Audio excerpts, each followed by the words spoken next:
आता खरं तर के कनेक्शन हा प्रणव सखदेव यांचं हे पुस्तक आहे.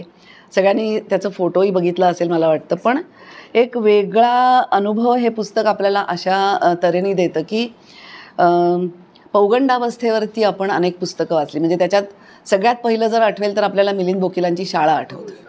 शाळा ही जाडजूड कादंबरी आहे आणि शाळेतूनच आपण थोडंसं पुढे आलोत का काय के कनेक्शन वाचताना असं वाटेल तुम्हाला. कारण कल्याण आणि डोंबिवलीचाच परिसर, शाळेमध्ये पण तोच परिसर घेतलेला आहे. के कनेक्शनमध्ये पण कल्याण आणि कुमार, म्हणजे ह्या नायकाचं नाव कुमार आहे आणि कल्याणचा आहे तो. तर ते के कनेक्शन असं त्यांनी सांगितलं आहे. आणि कितीही जरी आपण म्हणालो, आता प्रणव सखदेव यांच्याबद्दल सांगायचं झालं तर नवोदित आणि तरुण लेखक असं म्हटलं तर ह्या मुलाच्या नावावर 30 पुस्तकं जमा आहेत. 30 पुस्तकं वेगवेगळ्या प्रकारचे ट्रान्सलेशन्स केलेली आहेत त्यांनी. त्याच्यामध्ये त्यांच्या पुस्तकांना खूप चांगल्या पद्धतीनं रोहन प्रकाशन प्रकाशित करते. आणि आपण रॉबद्दल म्हणजे आपली जी इंटेलिजन्स सर्व्हिसेस आहेत त्याच्याबद्दल आपण वाचतो. पण त्याच्यातल्या खऱ्या खऱ्या गोष्टी ज्या असतात की काय त्या लोकांना करावं लागतं हे आपल्याला माहीतच नसतं.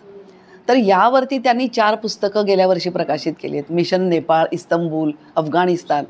म्हणजे तिथे आपले भारतीय लोक कशा पद्धतीने गेले, त्यांना कुठल्या टॉर्चरला तोंड द्यावं लागलं आणि काय काय त्यांच्यावर प्रसंग ओढवले, पण ते सगळे आले कसे परत सुखरूप. याच्यावरच्या म्हणजे पॉझिटिव्ह गोष्टी आहेत.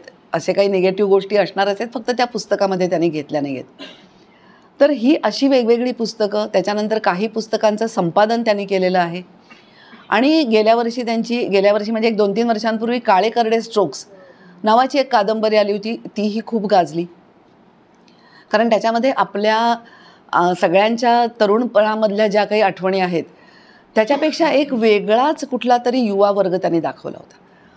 म्हणजे 2 तरुण 2 तरुणी, त्यांचा कुठलाही चौकोन नाही तर वेगळाच काहीतरी अँगल त्या काळे करडे स्ट्रोक्समध्ये होता. आणि ते काळे करडे स्ट्रोक्स आपल्याला त्याच्या कह्यात घेतात असं मला वाटलं. म्हणजे ह्या नवीन पिढीमधले हे 2 लेखक मला जास्त आवडायला लागलेत आजकाल. ऋषिकेश गुप्ते, ज्याचा परवा जारण म्हणून पिक्चर आला, त्यांचेसुद्धा गोठण्यातल्या गोष्टी आणि त्याच्या आधीची त्यांची पुस्तकं जी आहेत ती अशीच आपल्याला म्हणजे वेगळ्याच विश्वात नेतात. त्यातलं आधीचं जे ह्यांचं पुस्तक आहे ऋषिकेश गुप्तेंचं, ते तर आपल्याला म्हणजे ठेवावं. रत्नाकर मतकरींच्या गूढकथा वाचताना जसं वाटतं तसं ते त्यांचं ऋषिकेश गुप्तेंचं पुस्तक आहे. आणि जारण जर कोणी बघितलं असेल तर तेही असंच जंतर मंतर जारण मारण असं म्हणतात. मी बघितला नाही, पण आहे असं ऐकलं. मला बघायची इच्छा आहे, बघू कधी योग येतो. तर ऋषिकेश गुप्ते आणि प्रणव सखदेव ही सध्याची नवीन 2 आश्वासक नावं आहेत, जी तरुण पिढीचा विचार करून त्यांच्या अँगलनी आणि काहीतरी वेगळं लिहित आहेत. ह्या पुस्तकात त्यांनी स्वतःच्याच अनुभवातले, पण आपण कितीही म्हटलं तरी आपल्याला स्वतःला लेखक कुणीही असला तरी स्वतःचे अनुभव, स्वतःचं बालपण, स्वतःच्या आजूबाजूच्या ज्या काही गोष्टी असतात, आपल्यावरती परिणाम करणारे जे काही घटक असतात, जे काही व्यक्ती असतात, त्यांना आपण सोडू शकत नाही. त्या कुठंतरी आपल्या आयुष्यामध्ये डोकावत राहतात. आणि तशाच या के कनेक्शनमधल्या गोष्टी आहेत. त्यांनी बरेच त्याच्यामध्ये वेगवेगळी नावं दिलेली आहेत. लिहिताना त्यांनी सांगितलं आहे की या गोष्टी ज्या आहेत त्या सत्य आहेत, पण त्यात मी खूप रंग मिसळलेले आहेत, पण कुठंतरी त्याच्यात एक सत्याचा अंश आहे. तर वेगवेगळ्या व्यक्तींनी आपल्यावरती परिणाम कसे केले. मग शेजारी राहणाऱ्या मावशी असतील, शेजारी राहणारे रोज रात्री दारू पिऊन येणारे कोणीतरी शेजारचे आजोबा असतील. त्याचबरोबर एक वेगळा अँगल असा आहे त्याच्यामध्ये, एक म्हणजे एक वेगळी व्यक्तिरेखा अशी आहे की त्या छोट्याशा 300-350 स्क्वेअर फूट घर असणाऱ्या ज्या काही चाळी होत्या, ज्याला ब्लॉक म्हणायचे मुंबईच्या भाषेत, तर त्या ब्लॉकमध्ये एक शेजारीण हिंदी भाषिक आहे. आणि ही हिंदी भाषिक शेजारीण आहे, ती दिसायला देखणी आहे, पण तिला वाचनाची भूक तिची भागत नाही. आणि तिच्याबद्दल चाळीतल्या लोकांचा एक बघण्याचा दृष्टिकोन काहीतरी वेगळाच आहे. म्हणजे ती फक्त तिच्याकडे नजर ठेवून का असतात लोक, तर ती डोक्यावरनं पदर घेतलेला असतो तिने, ती फक्त खिडकीतून बाहेर बघत असते. तिला खिडकीच्या बाहेर जायची म्हणजे रस्त्यावरती जायची मुभा नसते. आणि असं का, तर ती खूप देखणी असते. ती देखणी असते त्यामुळे तिच्यावरती ही सगळी बंधनं त्या फॅमिलीने लादलेली असतात की ती आजूबाजूला गेली तर ती बिघडेल, आणि ती बिघडेल त्यापेक्षाही आजूबाजूच्या लोकांचं आपल्याबद्दलचं मत खराब होईल. आणि अशा परिस्थितीत एकदा कोणीही घरात नसताना ती लगबगीने पुस्तक वाचण्यासाठी या लेखकाकडे येते आणि फक्त 5 मिनिटं मला वेळ आहे आणि तुझ्याकडे खूप चांगली चांगली पुस्तकं आहेत, हा मुलगा शाळेमध्ये जाणारा 8वी-9वीतला आहे, तर तू मला देशील का? आणि ते एक पुस्तक तो मुलगा तिला देतो. आणि त्याच्यानंतर हे जेव्हा घरच्या लोकांना ती पुस्तक वाचते हे कळतं, त्यावेळेला पुन्हा तिच्यावरती पहारा बसतो आणि त्याच्यानंतर ती त्या मुलाला कधी दिसतच नाही. अशीच एक वेगळी गोष्ट आहे ती त्यांच्याच चाळीमध्ये शेजारी पाजारी राहणारी एका मेघा नावाच्या मुलीबद्दलची. ही मेघा उत्कृष्ट गायिका आहे हे कुणालाच माहिती नसतं. किंबहुना त्या मेघाचा चेहरा कसा आहे हेही कुणी बघत नाही. आणि त्याचं कारण त्या मुलीचं आणि वडिलांचं भांडण झालेलं असतं आणि या भांडणामध्ये त्या मुलीने जाळून घेतलेलं असतं स्वतःला.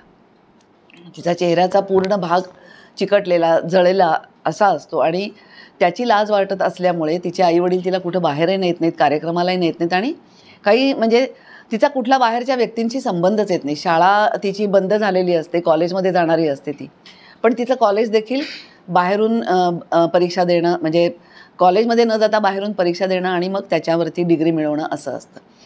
एकदा कुठल्या तरी स्पर्धेमध्ये, जसं आपण आता सारेगमप वगैरे बघतो, त्या स्पर्धेमध्ये भाग घेण्यासाठी ती मुलगी आईवडिलांच्या विरुद्ध जाऊन या मुलाला हाताशी धरते आणि त्याला म्हणते की माझ्याबरोबर तू येशील का ट्रेननी, मला कोणीतरी सोबत हवी आहे.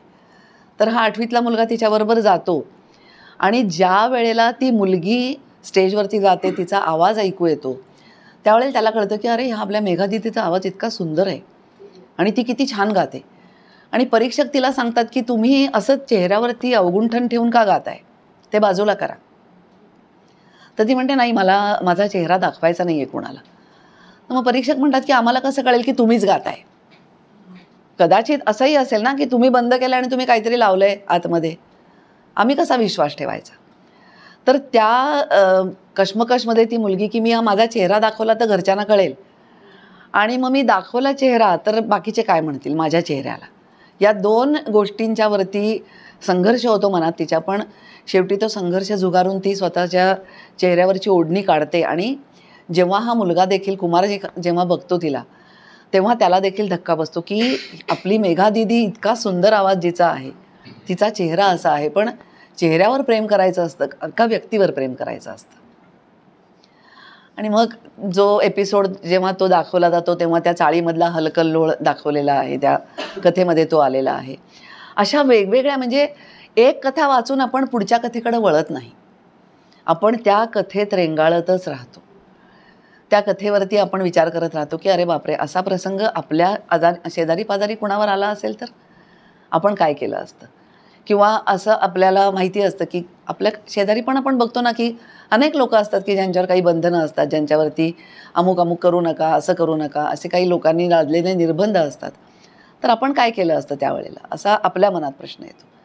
पण या सगळ्यामध्ये या अनुभवातून तो मुलगा हळूहळू मोठा होत जातोय. त्याच्यामध्ये आणखीन एक वेगळा प्रसंग असा आहे की शेजारणीचा एक मुलगा आहे जो की ह्याच्यापेक्षा वयाने मोठा आहे आणि तो त्याचा सख्खा भाऊ असल्यासारखाच ते वागत असतात. आणि एकदा त्याला छोट्या कुमारला पतंग उडवायची लहर येते आणि पतंग उडवण्यासाठी म्हणून तो त्या भावाला म्हणतो की दादा चल ना आपण पतंग उडवूया, हवा किती छान आहे, मला अजून तेवढा पतंग नीट उडवता येत नाही, तू चांगला उडवतोस. तर तो म्हणतो की बरं. आता हा जो मोठा दादा जो दाखवलेला आहे तो साधारण असा काळ लक्षात घ्या की 80, 81, 82 साली जी तरुण पिढी होती, जी कानाला वॉकमन लावून त्यावेळेला मायकेल जॅक्सन किंवा इतर काही वेस्टर्न म्युझिक ऐकत असेल, तर अशा पद्धतीचा, आणि एकदा वेस्टर्न म्युझिक तरी नाही तर डायरेक्ट मग जगजीत सिंग आणि चित्रा सिंग वगैरे, गुलाम अली यांच्या गझल तरी. तर असा तो एक दादा दाखवलेला आहे. आणि तो म्हणतो की ठीक आहे चला जाऊन तू आण पतंग, आपण उडवूया. आणि ज्या वेळेला हा पतंग घेऊन गच्चीत जातो तेव्हा शेजारचा आणखीन एक त्यांच्या शेजारी नवीन राहायला आलेला एक साऊथ इंडियन मुलगा आहे. तो साऊथ इंडियन मुलगा ह्याच्याबरोबर कुशीत त्याच्या रडत असतो आणि त्या दोघांचंही रडणं बघून याला कळत नाही की हे दोघं एवढे मोठे आणि रडतायत काय, मुलांनी रडायचं नसतं. हा एक पुन्हा तिथला भाग आपल्याला त्या काळचा संस्कार जो आहे की मुलींनी रडायचं असतं, मुलांनी रडायचं नसतं. तुम्हाला रडायचं असेल तर ती तुम्ही लहान असताना म्हणजे एक 8-10 वर्षाचं होईपर्यंत मुलांना आणि मुलींना रडण्याची परवानगी असते. 10व्या वर्षानंतर मुलांनी रडणं बंद करावं असं अजूनही आता आहे की नाही मला माहिती नाही. पण अजून म्हणजे अजूनही आपल्याकडे तो डोक्यातला आपला विचार गेलेला नाही आहे की मुलांनी का रडायचं, मुलांनी रडायचं नाही, त्याच्याशिवाय ते स्ट्रॉंग कसे वाटणार. तोच संस्कार या मुलावरती झाल्यामुळे त्यालाही असं वाटतं की काय दोघं मोठे एवढे रडतायत कॉलेजमधले.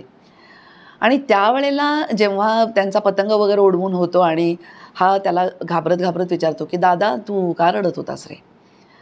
तर तो म्हणतो की काही नाही रे, आता हा चाललाय ना सुकुमार चाललाय ना म्हणून मी रडत होतो. तर तो म्हणतो म्हणजे काय, कुठे चालला. तर तो आपल्या गावी चालला. मग कुठे आहे गाव त्याचं, तामिळनाडूला. मग मग तू जाऊन भेट की त्याला. तर इतकं सोपं आहे का ते, त्यावेळेला इतकं सोपं होतं की त्याच्या गावी जाऊन भेटायचं. तर त्या संदर्भात त्यांनी जे वाक्य लिहिलेलं आहे की आपल्याला हवं असलेलं माणूस जेव्हा आपल्याला पुन्हा कधी भेटणार आहे हे माहीत नसतं, त्याला आयुष्य म्हणायचं.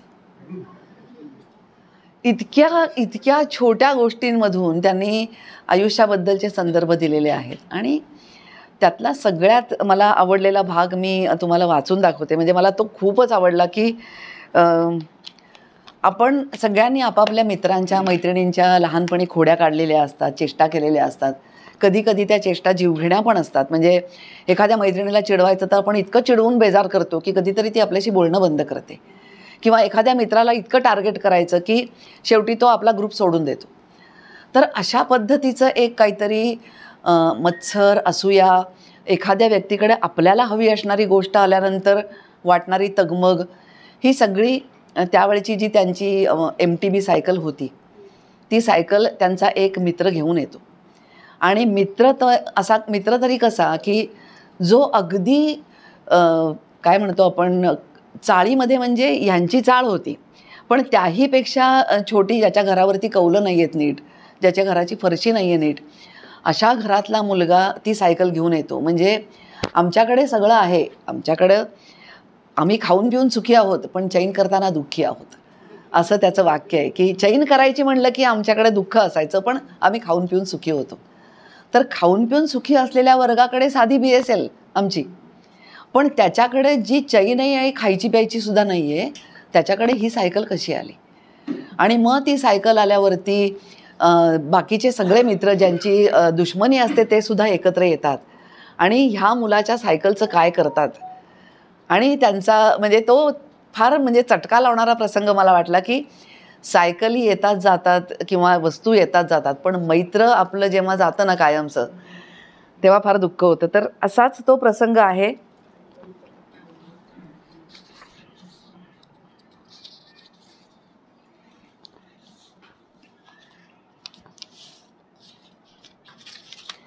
त्याचं नाव होतं दिनेश. दिन्या आता MTBचा अनभिषिक्त सम्राट झाला होता आणि मी BSA SLRचा रंक. मन्या धीर एकवटून पुढे गेला आणि त्यांनी सायकलला हात लावून पाहिलं. तुम्हाला खरंच सांगतो, तो हात लावताना त्याच्या चेहऱ्यावरचे भाव मला आजही आठवतात. कॅटरीना कैफची तुम्ही आंब्याच्या रसाच्या कोल्ड्रिंकची जाहिरात बघितली आहे का? नसेल तर यूट्यूबवर जाऊन बघा. त्या जाहिरातीत कॅटरीना कैफ ज्या प्रकारे डोळे मिटून घेते, अगदी तसंच त्यावेळी मन्याचं झालं होतं. तसेच भाव त्याच्या चष्मिश बटाट्यासारख्या गोऱ्या चेहऱ्यावर दाटले होते. आम्हाला सगळ्यांनाच आता एकदा तरी त्या नव्या कोऱ्या चकचकीत मरून MTBला हात लावून पाहायची इच्छा झाली. पण तेवढ्यात दिन्या काहीतरी म्हणाला आणि आम्ही पुन्हा एकदा भानार येऊन धाडकन खाली कोसळलो. अरे मन्या, हो हो, किती चोळशील तिला, नवी आहे, मातकट हात लावू नकोस तुझे. दिन्याला मनातल्या मनात प्रचंड गुदगुल्या होत होत्या, हे त्याच्या चेहऱ्यावरून समजत होतं. काहीही सांगताना किंवा खेकसतानाही तो मधूनच तिरकस हसत होता आणि डोक्यावरचे केस भादरून झिरो कट केलेल्या त्याच्या काळ्या चेहऱ्याच्या कॅनव्हासवर पांढरे फट्ट दात झपकन उजळत होते. दिन्याने सांगितलं, आप्पाने घेऊन दिले काल बड्डे म्हणून. मी लगेच विचारलं, MTB? तो म्हणाला, हो रे, नशीबच चमकलं एकदम. मी मागं लागलेलो आप्पांच्या, छायला क्लासच्या पोरी ती घोडा सायकल बघून हसायच्या रे. जाम वाईट वाटायचं यार. माझ्या प्रश्नातला गर्भित अर्थ दिन्याच्या डोक्यावरून गेला होता. माझ्या प्रश्नात ती तुम्हाला परवडली कशी हा अर्थ होता. कितीला घेतली रे?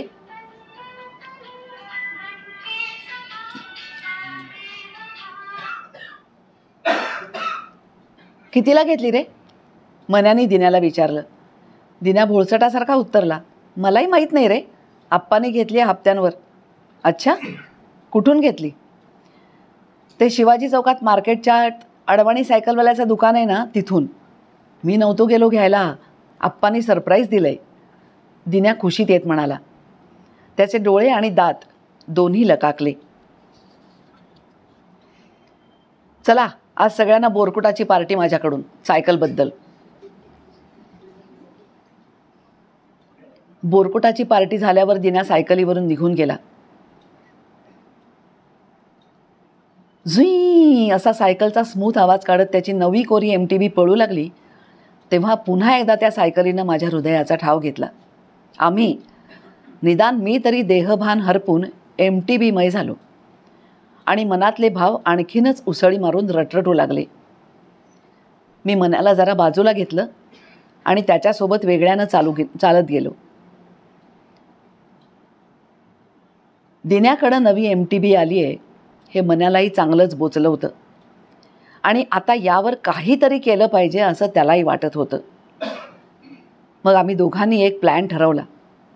खरं तर तो प्लॅन आखताना, त्याची अंमलबजावणी करताना आम्ही काहीतरी भयंकर करतो आहोत असं आम्हाला जरा देखील वाटलं नाही. पण त्या प्लॅनचा जेव्हा कांड झाला तेव्हा मात्र आमची चांगलीच वाट लागली.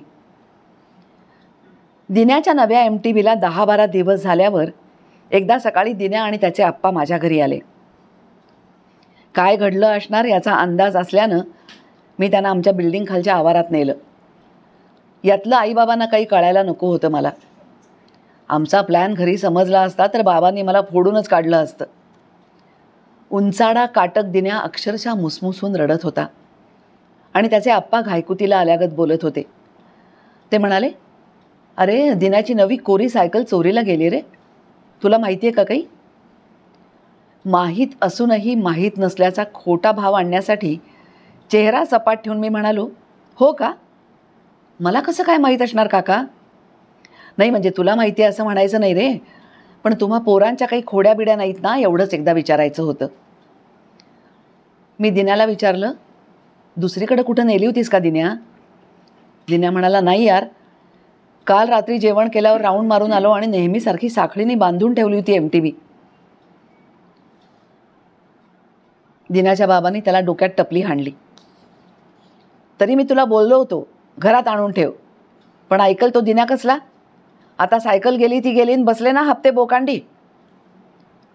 दिन्या खालमानेनंच म्हणाला, आप्पा एवढूशा घरात काय काय ठेवायचं आणि झोपायचं तरी कुठे? त्याचं म्हणणं आप्पांना पटलं असावं. मग मी म्हणालो, काका आम्ही एक काम करतो, आमच्या मित्राकडे जातो, त्याच्या ओळखीत कोण कोण आहेत त्यांना सायकल चोरी करणाऱ्या टोळ्या माहिती असतात, तिथं काहीतरी पत्ता लागेल. ते म्हणाले, हो हो तुम्ही लगेच निघा, मला कामावर जायचे फॅक्टरीत. मी तातडीनं म्हणालो, नको नको, आम्ही जातो आणि काही लागलं तर तुम्हाला सांगतो. दिन्या म्हणाला, आप्पा चूक माझीच आहे, मी सकाळची दुधाची लाईन टाकायला तयार आहे, तेवढेच पैसे मिळतील, त्यातनं फेडू की हप्ते. मला दिन्याचा तो दीनवाणा चेहरा बघून फार दया आली. त्याच्या चेहऱ्यावर मी एवढी हताशा कधीच पाहिली नव्हती. क्लासमध्ये त्याच्या घोडा सायकलीला पाहून मुली हसायच्या तेव्हाही नाही. मी दिन्याला म्हणालो, चल पटकन मन्याकडे जाऊ, त्याला माहीत असेल सगळं, त्याच्या नातेवाईकांचं सायकलीचं दुकान आहे ना डोंबिवलीत. माझ्या या बोलण्याने दिन्याला बहुधा संशय आला असणार, कारण मी, मन्या आणि दिन्या 5वीपासून मित्र होतो, एकमेकांना चांगले ओळखत होतो. त्यामुळं मी थाप मारतोय, मन्याला असलं काहीही माहीत नसतं हे दिन्याला समजलं असावं, पण तो बोलला नाही काही. चालता चालता मी त्याला काहीतरी विचारायचं म्हणून विचारत होतो, पण त्यांनी मान वर करून एकदाही पाहिलं नाही, नुसतं हूं हूं करत उत्तरं दिली. आम्ही पळतच मन्याच्या वाड्यावर पोचलो. मन्याला हाक मारली पण तो येईच ना. मला जरा आश्चर्य वाटलं. एरवी एका हाकेवर घुबडाने डोलीतून मान काढून पाहावं तसा मन्या वाड्याच्या खिडकीतून पाहायचा. पण आज मात्र 5 हाका मारूनही यायला तयार नव्हता. शेवटी मला दिन्याला घेऊन वर जावंच लागलं. मन्या घरीच होता. मला आणि दिन्याला पाहून तो बावचळला. चष्मा सावरत म्हणाला, दिन्या, तू जरा बाहेरच्या खोलीत थांब, तू आत ये. मी म्हणालो, अरे पण का, काय झालं? अबे आधी आत तर ये, मग सांगतो. आत गेल्यावर मी पहिल्यांदा कळीचाच प्रश्न विचारला, दिन्याची सायकल? मन्या म्हणाला, सायकल ना, ती मन्या घाबरला, चाचरत बोलू लागला. त्याचा चेहराही घामाने डवरला. मी म्हणलं, अरे मन्या, MTB. मन्या म्हणाला, हो ना, तीच ना. मन्याला झालंय तरी काय, मला नेमकं काही कळेना. आम्हीच हा आखलेला प्लॅन होता. दिन्याच्या लक्षात येणार नाही अशा पद्धतीनं क्लासमध्ये असताना MTBच्या लॉकची आणि तिला लावण्यात येणाऱ्या साखळीच्या कुलपाच्या चावीची आम्ही गुपचूप डुप्लिकेट मारली होती. मग मी, मन्या आणि मन्याच्या काही मोठ्या वयाच्या मित्रांनी रात्री दिन्याची सायकल पळवून आणली होती. अर्थातच यामागचं कारण होतं दिन्याची थोडीशी मजा घ्यायची. पण खरं आणि खोलवरचं कारण होतं मत्सर, सुप्त द्वेष आणि राग. पण एकदा या दिन्याला घाबरवलं, त्याचा उतरलेला चेहरा पाहण्याची मजा लुटली की त्याची MTB त्याला परत करायची हेही ठरलं होतं. आम्हाला त्याची सायकल नकोच होती. ती चोराय बिरायचा तर प्रश्नच नव्हता. आम्हाला फक्त त्याला त्याची जागा दाखवून द्यायची होती. पण मन्यानं मला जे सांगितलं ते ऐकून माझी घाबरकुंडीच उडाली. भीतीने मी मटकन खालीच बसलो. भीती, लाज आणि अचंबा अशा विविध भावनांची एक लाट माझ्या मणक्यातून पायात सळसळत गेली. प्लॅननुसार आम्ही दिन्याची MTB मुद्दाम मन्याच्या वाड्यात ठेवली होती, कारण ती सगळ्यात सुरक्षित जागा होती. तिथे दिवस रात्र वर्दळ असायची. त्यामागं कारणं बरीच होती, पण एक कारण होतं मन्याची पणजी. 100च्या आसपास असलेली त्याची पणजी वयोमानामुळे रात्री बरेचदा जागी असायची आणि तिचं सर्वत्र बारीक लक्ष असायचं. पाल चुकचुकली, लांबून डास जरी गुणगुणत आला तरी तिला आधी समजायचा. वाड्याचं फाटक कुणीतरी उघडलंय हे तिला घरात सगळ्यात आधी समजायचं आणि लगेच कोण आलंय हे पाहायला ती जायची किंवा कुणाला तरी पाहायला जायला लावायची. खरं खोटं देवाला ठाऊक, पण असं म्हणत की या पणजीला तिच्या ऐन म्हातारपणात सकाळी पुण्याला जाणाऱ्या कल्याण स्टेशनवर आलेल्या इंद्रायणी एक्सप्रेसचा भोंगाही स्वच्छ ऐकू यायचा. पण आदल्या रात्री, म्हणजे MTB वाड्यात आणून ठेवली त्या रात्री पणजीच्या वयानं किंवा आमच्या नशिबानं आमचा घात केला. पणजीला झोपेच्या औषधाचा एवढा गुण आला की ती धाराडूर पंढरपूर झोपीच गेली. एवढी की सकाळी उठल्यावर सगळ्यांना ती देवाघरी गेली असावी असंच पहिल्यांदा वाटलं. या सगळ्याचा फायदा चोराला मिळाला, कारण तो टिळक चौकासारख्या मध्यवस्तीतून दिन्याची MTB पळवून पसार झाला. आमचा प्लॅन आता आमच्यावर उलटला होता. मजेचं सजेत रूपांतर झालं. आता पर्याय एकच होता, दिन्याला MTB भरून देणं. दिनवाणा होत मन्या म्हणाला, आपण घरी सगळं सांगू आणि भरून देऊ रे सायकल त्याला. मी म्हणालो, घरी सांगितलं ना तर लाथा पडतील मला मन्या. बाबा म्हणतील, चोऱ्या करायला शाळेत जाता का? एवढं क्लासला पाठवतो, फिया भरतो ते यासाठीच का? वाट लागेल यार. असं करून चालणार नाही. पण तेवढ्यात ओह असं मन्या उद्गारला. मी काय झालं असं विचारलं तेव्हा त्यानं नजरेनंच माझ्या मागे उभ्या असलेल्या दिन्याकडे खूण केली. दिन्या आत आला होता. कधी आणि केव्हा? आमचं धाबच दणाणलं. दिन्या म्हणाला, मला पाणी हवंय. मन्यानं, मी आणतो, तू बस बाहेर, असं म्हणून आत धूम ठोकली. आम्ही बाहेरच्या खोलीत गेलो. दिन्यानं आमचं बोलणं ऐकलं होतं का, ऐकलं असेल तर किती आणि काय ऐकलं असेल याचा मी जरा अदमास घ्यायला सुरुवात केली. मी म्हणालो, दिन्या, मन्या म्हणलाय की तो त्याच्या नातेवाईकांना विचारायला सांगतो. मन्या म्हणाला, हो, मी लगेच बाबांना फोन केला, ते सांगतीलच. सॉरी यार दिन्या, वाईट झालं रे. दिन्या उठून उभा राहिला. त्याचे डोळे रडून सुजले होते, शर्ट मळला होता, हाफ पॅन्ट धुळकट झाली होती, डोक्यावरचे बारीक केस अस्ताव्यस्तच होते. तो म्हणाला, मला समजलंय सगळं, मी ऐकलंय. पुढं काय बोलावं याचा विचार करत असतानाच दिन्या माझ्याकडे पाहून म्हणाला, कुमऱ्या, तूच घेतली होतीस चावी क्लासमध्ये, समजला मला सगळा झोल. मी दिन्याला समजावत म्हणालो, गंमत करायची होती रे तुझी, आपण एरवी करतो ना शाळेत, कंपास पेटी लपव, दप्तर लपव, तशी. दिन्या म्हणाला, MTB आणि कंपास पेटी यात फरक असतो का नाही? कंपास पेटी कोणी हप्त्यावर घेतं का? मन्या काकुळतीला येत म्हणाला, दिन्या, खरंच आम्ही चुकलो यार. दिन्या म्हणाला, तुमच्या चुकण्याचा प्रश्नच नाही इथं, चुकलो मीच. तुम्ही माझ्याकडं मित्र म्हणून पाहता असं वाटायचं मला, पण तसं नव्हतं. तुम्ही माझ्याकडं मित्र म्हणून पाहतच नव्हतात. मी आवंढा गिळत म्हणालो, दिन्या, असं नाही आहे रे, तू आमचा मित्र आहेस. दिन्या हाताने डोळे पुसून निर्वाणीचं म्हणाला, बास, जे झालं ते झालं, मला जे समजायचे ते समजलंय. इथून पुढे आपला संबंध संपला. आपण कधी मित्र नव्हतोच, इथून पुढंही नसू. बाय. त्यानंतर त्या वर्षी दिन्यानं वर्गात आमच्याशी बोलणं सोडलंच. शिवाय पुढच्या वर्षी दुसऱ्या शाळेत ॲडमिशन घेतली, क्लास बदलला. त्यानं आमच्याशी असलेले सगळे संबंध तोडून टाकले. आम्ही मोठे होत गेलो तसे आम्हीही घडलेला हा प्रसंग, आमची घोडचूक विसरून गेलो. शेवटी काळ हे सगळ्यावरचं जालिम औषध असतं असं म्हणतात. पण बहुधा दिन्याच्या मनातल्या रागावर मात्र या औषधाचा परिणाम झाला नसावा.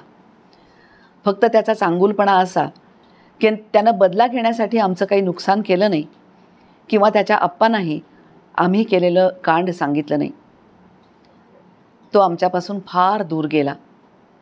दिन्यानं दुसराच पर्याय निवडला. तो आमच्यापासून दूर गेला. आमचा लंगोटी यार, नमस्कार मंडळाच्या मैदानावर अंडरआर्म क्रिकेट खेळतानाचा माझा पार्टनर दिन्या, तेव्हा आमच्यापासून जो दूर गेला तो गेलाच. खरं तर माझं हे म्हणणंही चूकच.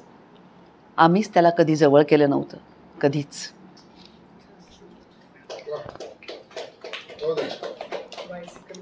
तर हे असे जे काही प्रसंग आहेत ना, त्याच्यामध्ये म्हणजे जे जे मोठे लोक त्याच्या संपर्कात आले कुमऱ्याच्या, त्यांनी प्रत्येकाने त्याला काहीतरी दिलं. म्हणजे कधी शेजारच्या मावशींना तो कडबोळी मावशी म्हणायचा. कारण का, तर त्या उत्कृष्ट कडबोळी करायच्या. त्याच्यानंतर आजोबांचं नाव त्यांनी फणस आजोबा असं ठेवलं होतं. फणस आजोबा का, तर ते फणसासारखे खडबडीत आणि आतून गोड आहेत म्हणून. आणि त्या आजोबांची एक खासियत होती की ते सतत रेडिओ ऐकायचे. आणि हा टी व्हीच्या युगातला मुलगा, त्याला वाटायचं की टी व्ही बघायला पाहिजे, रेडिओ काय ऐकतात जुन्यासारखं. त्यांनी सांगितलं की अरे, रेडिओ आपल्याला कुठंही कधीही साथ देतो. आणि म्हणून त्यांनी रेडिओ ऐकायची गोडी लावली. परगातल्या साळुंकेबाई, ज्यांच्या प्रेरणेनं यांनी लिहायला सुरुवात केली की अरे वा, तू छान लिहितोस रे, निबंध चांगला लिहिला आहेस, कविता चांगली लिहिली आहेस. अशा प्रेरणा देणाऱ्या ज्या व्यक्ती आहेत त्या सगळ्या मोठ्या आहेत. आणि त्या सगळ्या लोकांना एकत्र करून त्यांनी, कुमारनी हे कल्याण कुमार आणि त्याचं कनेक्शन शाळेबद्दलचं आणि एकूण वातावरणामधलं असं एक खूप छान कोलाज आपल्यासमोर उभा केलेला आहे. म्हणजे हे पुस्तक वाचताना मी मगाशी म्हणाले तसं की एक गोष्ट वाचून लगेच आपण पुढचं पान उलटत नाही. आपण त्या गोष्टीवरती विचार करत राहतो. त्या गोष्टीतल्या काही ज्या काही शेवटी त्यांनी वाक्य जी सांगितलेली आहेत की कशाला आयुष्य म्हणायचं, किंवा आयुष्य चालतच राहतं, मी असेन किंवा नसेन, पण आपलं आयुष्य आपल्याला चालवायचं असतं आणि अडथळे अनेक येतात, त्याच्यातून मार्ग काढायला आपल्याला शिकायचं असतं. अशासारख्या ज्या गोष्टी आहेत त्या खूप छान पद्धतीनं प्रणव सखदेवनी लिहिलेल्या आहेत. तर जरूर ज्यांना मिळतील त्यांनी ती सगळी पुस्तकं वाचा, पण के कनेक्शन नक्की वाचा. धन्यवाद.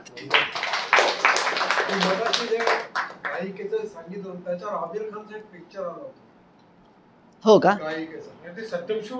नाही, सत्यम शिवम सुंदरमचा भाग तोच आहे, पण ते सत्यम शिवम सुंदरम मध्ये कसं आहे